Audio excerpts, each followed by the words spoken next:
अमेरिकी boxer Mike Tyson के खिलाफ इस्मत दूरी का नया मुकदमा दर्ज।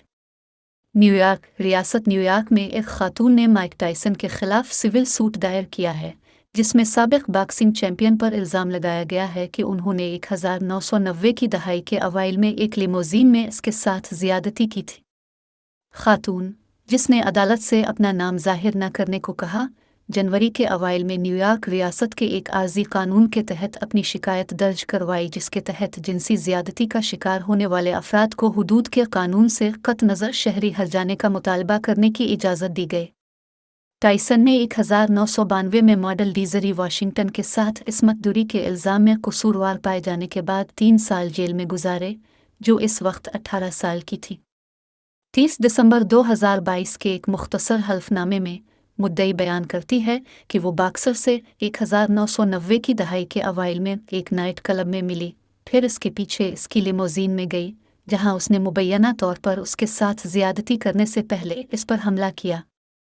इसने कहा, टायसन की इस्मत दूरी के नतीजे में मुझे जिस्मानी, नफसियाती और जज्बाती चोट का सामना करना पड़ा और मैं इसका शिकार हूँ। वो $5 मिलियन हर जाने की दरख्वास्त कर रही है। मंगल के आखिर तक टायसन ने कोई अवामी बयान जारी नहीं किया था। 1966 में ब्रुकलिन में पैदा हुए टायसन का 1980 की दहाई में गैर मुतनाज़ा हैवीवेट चैंपियन बनने से पहले एक हंगामा खेज बचपन गुजरा, जिसने रंग में अपने गुस्से और ज़बरदस्त मुक्के मारने की ताकत से अपने मुखालफीन को खौफजदा कर दिया। लेकिन जेल की सज़ा के बाद वो अपने अलकाब को बरकरार नहीं रख सके। 1996 के एक बदनाम ज़माना मैच अप में टायसन ने अपने मुखालिफ इवेंडर होलीफील्ड के कान का एक टुकड़ा काट दिया।